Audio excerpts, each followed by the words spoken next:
केंद्रीय गृहमंत्री अमित शहा यांच्या महाराष्ट्र दौऱ्याचा आजचा दुसरा दिवस आहे। अमित शहा नाशिक आणि कोल्हापूरमध्ये आज जाणार आहेत आणि तिथल्या पदाधिकाऱ्यांशी ते संवाद साधणार आहेत। काल संभाजीनगरमध्ये बैठक झाली, त्याच्यामध्ये महायुतीतील जागा वाटपासंदर्भात चर्चा झाली अशी माहिती समजते। विधानसभा निवडणुकांसंदर्भात शहा पदाधिकाऱ्यांना मार्गदर्शन करणार आहेत असं कळतंय। संपूर्ण ताकदीने मैदानात उतरल्यास कुणीही आपलं वाकडं करू शकणार नाही असं विधानसभा निवडणुकांसंदर्भात बोलताना उपमुख्यमंत्री फडणवीसांनी वक्तव्य केलेलं आहे। पुढे आपलाच विजय आहे, त्यामुळे ताकदीने मैदानात उतरा असं फडणवीस म्हणाले।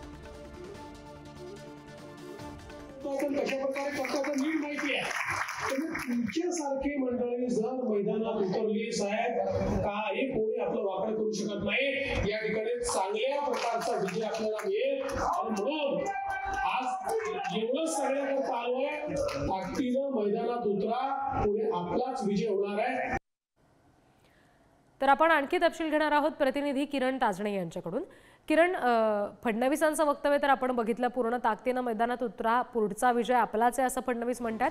तर त्या दृष्टीनं अमित शहांच्या आजच्या दौऱ्याकडे कसं बघता येईल? संभाजीनगरमध्ये जागा वाटपाची चर्चा झाली आहे कळतंय, नाशिकमध्ये सुद्धा आज तीच परिस्थिती असणार का? आज तिथे सुद्धा जागा वाटपासंदर्भात भाष्य केलं जाईल का? अगदी खरं, गेल्या काही दिवसांपासून विधानसभा निवडणुकीच्या अनुषंगाने प्रत्येक पक्ष आपल्या आपल्या पद्धतीने प्रयत्न करतो आणि अशातच केंद्रीय गृहमंत्री अमित शहा ते कालपासून महाराष्ट्राच्या दौऱ्यावर आहे। सुरुवातीला विदर्भ आणि त्यानंतर मराठवाड्याचा त्यांनी आढावा घेतलेला आहे। आजच्या दिवशी ते उत्तर महाराष्ट्राचा आणि त्यानंतर कोल्हापूरला जाऊन पश्चिम महाराष्ट्राचा देखील आढावा घेणार आहे।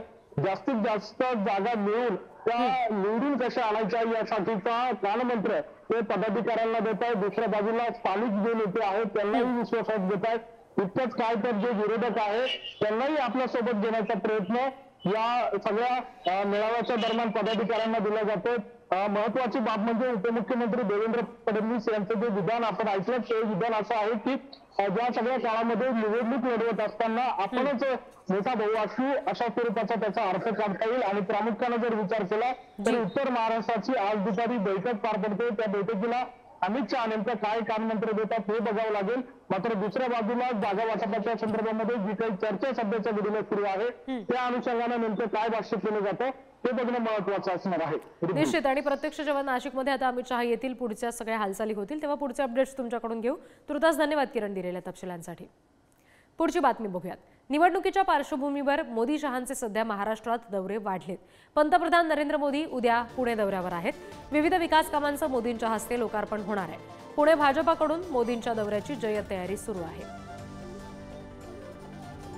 एकीकडे अमित शहा नाशिकमध्ये येत आहेत, कोल्हापूरमध्ये जाणार आहेत, तिथल्या सगळ्या परिस्थितीचा आढावा घेणार आहेत। दुसरीकडे मोदी सुद्धा पुण्यामध्ये येत आहेत। एकंदरीत आगामी निवडणुकांचाच विचार या सगळ्या दौऱ्याच्या सपाट्यासंदर्भात करावा लागेल।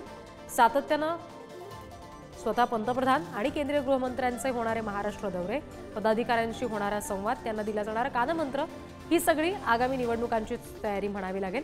पुण्यात जेव्हा मोदी येतील उद्या, तेव्हा त्यांच्या हस्ते अनेक विकास कामांचं उद्घाटन, लोकार्पण केलं जाणार आहे।